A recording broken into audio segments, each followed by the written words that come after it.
Hello, this is GeoTechland, and today I'll be doing a review of Ubuntu 18.10. So first I'll start with the good, and the good mostly has to do with the new theme called Yaru. Right now I'm actually using the dark theme, which I actually really like. It's probably based on just the coloring itself is sort of light gray.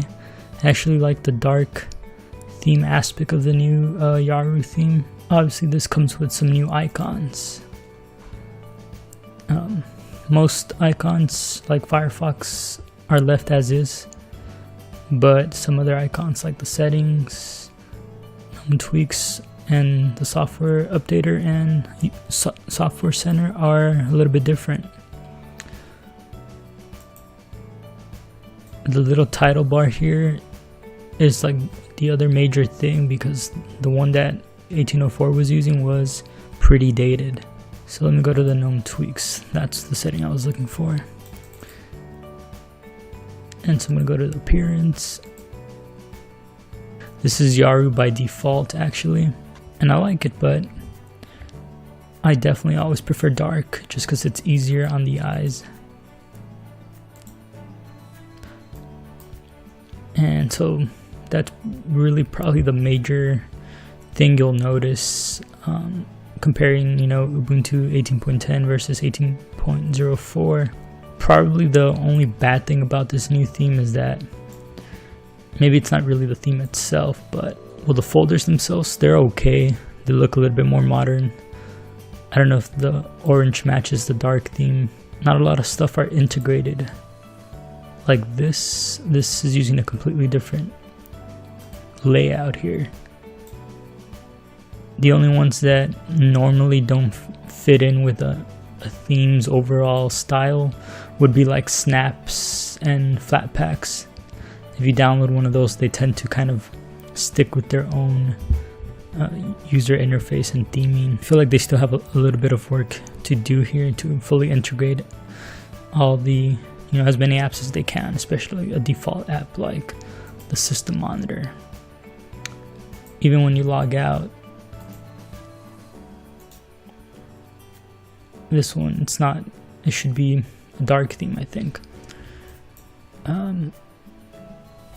This is the activities, which is nothing new here, but even this menu here, this dark color, I think looks really nice. Like, it's very vivid black. Same thing with these settings you see here. I actually really like this styling. On top of that, obviously you get a later version of a kernel. So you go from 4.15 to 4.18 here. If you're on a laptop, like an Intel laptop like I am now, you may not really notice much.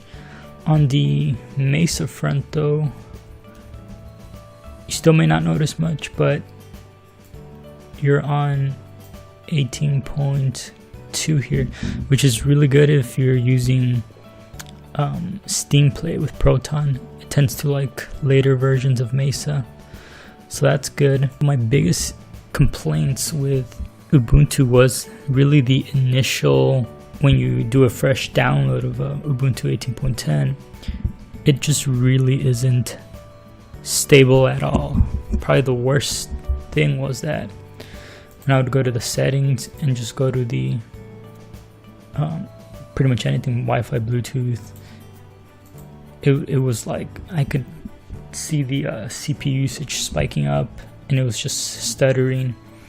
In the video I did before, where I just did a brief overview, you can kind of see it, but that was a major thing, because out of the box it should be pretty stable, especially since this is not a rolling release. And you just kind of expect that, because this is supposed to be very newbie friendly, right? And so it should really work out of the box, I think, or at least not have any major issues like that. The other issue that was kind of annoying was the GNOME Software Center here, or the Ubuntu Software Center. There's a glitch when you install an app and then you go to a different menu and come back, you actually can't go back to the home of the Ubuntu Software Center. That to me is a very big issue. You really had to restart the computer to get rid of that, and so I fear that any newbie that tries Linux and tries Ubuntu 18.10, they're gonna run into those issues and not get a good experience by default. So those are my thoughts on Ubuntu 18.10. When you install it, the very first thing you do want to do is run the updater. Other than that, guys, if you liked the video, please like, share, subscribe, and I'll see you guys next time.